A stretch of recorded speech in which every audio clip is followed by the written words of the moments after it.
174 min bunun yeğencisi çıxdı ortaya. Kimsə var burada? Qapan asa bilərsiniz. Şiddətli töhmət verdilər ki, özünə yığışsın. Şikayət olunan şəxsi dinləməliyik. Yenə də özünə yığışmadı. Telefonla götürsün. Əl qol atmıyor. Kameraya əl qol atmıyor. İddialara heç bir cavab vermir. Qəbul edirlər də bu iddiaları. Dövlətdə qanunsuz hərəkətlərlə məşğulsunuz. Yaxşı eləyirik. Əlimizdən gəlib eləyirik, fırlanırıq. Hazırda biz 202 sayılı dövlət bağçasındayıq. Burada işləyən tərbiyəçi Rühəngiz Aliyevin sözlərinə görə 8 ölü can. 8 ölü can nə deməkdir? Yəni adı işdə olub, özlərini heç vaxt biz işdə görmədiyimiz dalandar, gözətçi, yardımcı fəhlələr, belə işçilər ştatda olmayan da olanlar, amma özləri işdə heç vaxt yoxdur. Kartlar həmişə də müdürdə olubdu. Respublika prokurorluğuna müraciət edəndən sonra, ondan sonra gəldilər, tabellər apardılar, ekspertizaya verdilər. Ekspertizada hər şey təsdiqini tapdı. Son 2 il yoxlanıldı. Son 2 ilə külli miqdarda 174 min, yəni ki, bunun yeğencisi çıxdı ortaya. Təhsil idarəsindən düzdür. Keçən illəri şiddətli töhmət verdilər ki, özünə yığışsın. Təhsil idarəsindən Bakir Məmmədov gəldi. O özü də şahidi oldu ki, yeni ölü canlar götürübdür.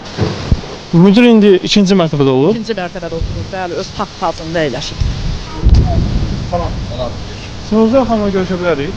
Bir dəqiqə səbir. Onun özündən bir müsahibə alaq. Qəbul edin. Özü gəlmirsə mən ondan sıfır müsahibə alacağam. Salam, kimsə var burada?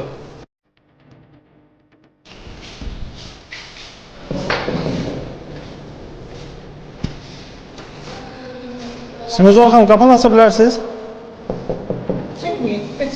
Yox, iddialar var müdür haqqında. Biz...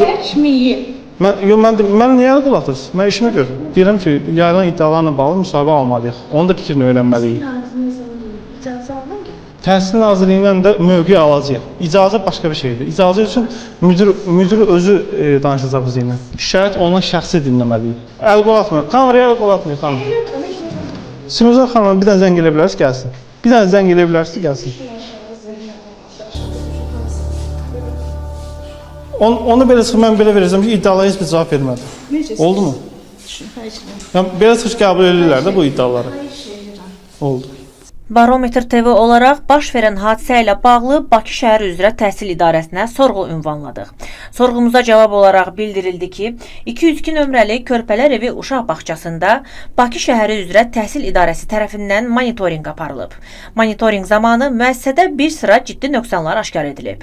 Müəyyən edilmiş nöqsanlara əsasən bağça müdirinin fəaliyyəti ilə bağlı qanuna uyğun tədbirlərin görülməsi nəzərdə tutulur. Dövlətdə qanunsuz hərəkətlərlə məşğulsunuz. Yaxşı eləyirik. Əlimizdən gəlib eləyirik, fırlanırıq.